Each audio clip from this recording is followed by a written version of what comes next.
एक पासे तां ये कामरेडी लाना सिख कौम दे इस किसानी दे नाल जुड़े मुद्दे नूं एमोशनली ड्रेन किया इन्होंने और अगों भी अजे करनगे, अजे भी लोग इन्हां दे लगे हुए ने। मगर दूसरा पासा पंजाब गुरु ग्रंथ साहब की बेदबी दीआं घटनावां नूं लैके 2015 च बरगाड़ी कांड हुंदा है, बुरज जवाहर सिंह वाला चो गुरु ग्रंथ साहब के सरूप गायब हुंदे ने, बरगाड़ी दे विच उन्हां दे पवित्र अंग खिलारे जांदे ने, सिखां च रोस और गुस्सा हुंदा है। बहबल कलां कोटकपूरा पीसफुल प्रोटेस्ट, बादल दी हुकूमत, Sukhbir Badal home minister, Sumedh Saini DGP और उपरले ऑर्डरां दे थल्ले फिर कोटकपूरा च गोली चलाई जाती है। बहबल कलां सिंह शहीद हुंदे ने, दर्जनां जख्मी हुंदे ने और उही ड्रामेबाजियां स्टेटमेंटां दोषियां नूं सज़ा देंगे ये वो, सरकार बदल जाती है। अमरिंदर सिंह गुटके ते सौं खा के जिथे ड्रग्स पंजाब 6 महीने खत्म करने की गल करदा है, उत्थे उन्हां दोषियां नूं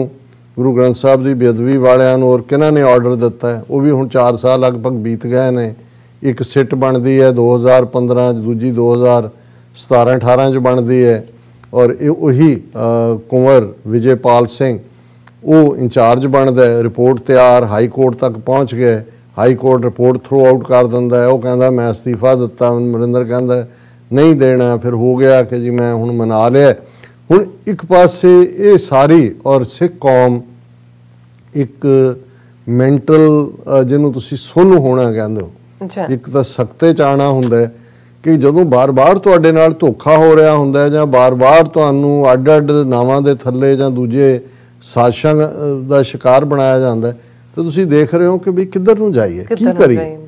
साडे पंथ दे उत्ते अटैक, साडे गुरु ग्रंथ दे उत्ते अटैक और जिन्हां नूं असीं हमदर्द समझदे हां। अकालियां ने तो जो कड़ी घोली वो तो घोली वो तो किवें उन्होंने सौदा साध नाल समझौता कीता,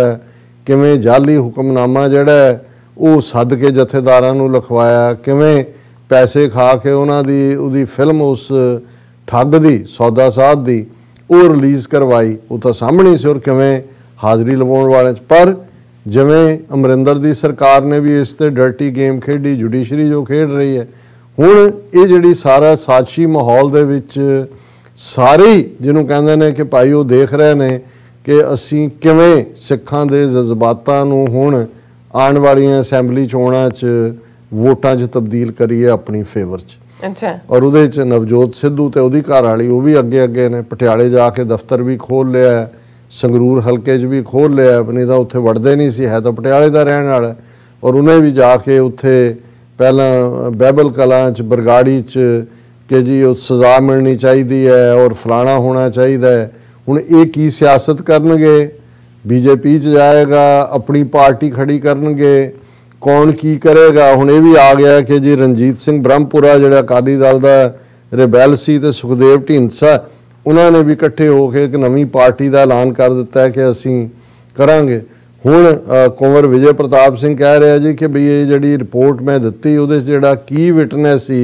उहनूं मुकराण की कोशिश कर रहे सुखबीर बादल। वो कह रहे हैं कि जी ये बादल ने उन्होंने प्रॉमिस किया कि तुहानूं असीं जॉब देंगे और ये बरगाड़ी कांड नूं लैके इहदे कुंवर विजय प्रताप की रिपोर्ट नूं यही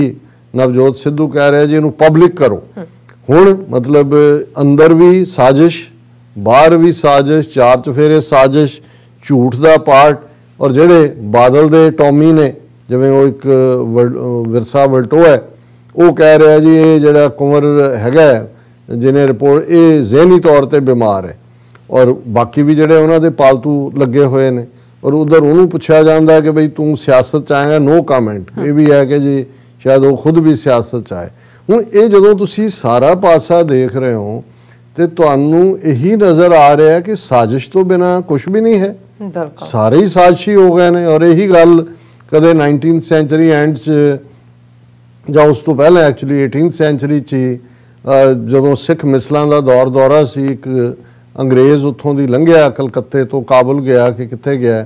और उन्हें पूछा, उन्हें पंजाब चो सिख करैक्टर बारे गल करते हैं भी की है, उन्हें कहा जी बहुत वधिया किसान ने, पहाड़ दे दिओ इन्हां नूं, ये उसनूं जिहड़ा बड़े